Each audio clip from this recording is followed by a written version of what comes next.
Alright, we're looking at the interview suite at S4. It's kept dark for the comfort of the aliens. The figure who is just barely visible in the left foreground is the telepath, and behind the camera is a raked seating area for observers. Although in this case, I believe the only other person present was a military aide. The alien is seated behind a glass partition in a biocontainment area, which is maintained at Biosafety Level 2, the lowest designation. That's primarily for the protection of the aliens, not us. The theory is that if they were going to infect us with an alien bug, it would have happened 50 years ago. In fact, all the indications are the aliens eliminated microbial and viral life from their own ecosystem long ago. They aren't susceptible to our diseases directly, but it has been shown that microbes can reproduce and form colonies within their respiratory systems, which tends to exacerbate the debilities they seem to suffer anyway in our environment. In fact, you can see here the alien is beginning to flag. The interview was not going well.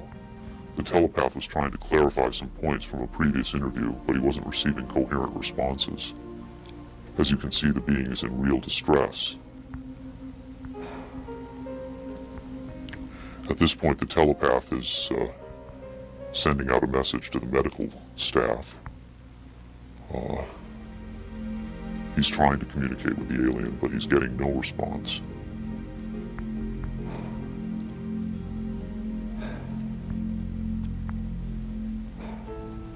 There's very little he can do. There's no direct connection between his space and the biocontainment area. That's the aide stepping in on the right. The medical staff should be there by now. They're slow in responding. There they are. I have to say the medical personnel at S4 are less than first rate. They tend to be selected for their willingness to keep secrets rather than their medical competence. By the way, he's not shining that light into the eyes. It looks that way, but in fact he's checking for hemorrhaging around the eye sockets and in the nasal cavity. I'm sorry. It's very hard for me to watch this.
The S4 installation is built into the mountain and the 9 hangar doors are angled at about 60 degrees.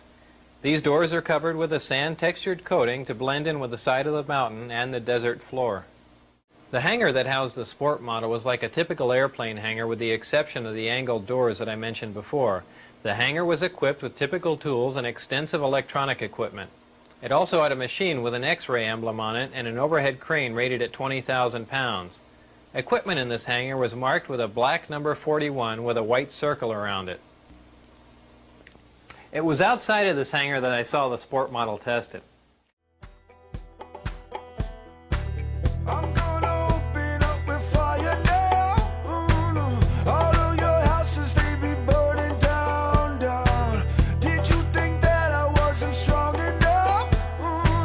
You shook my hand and then you broke my trust fire.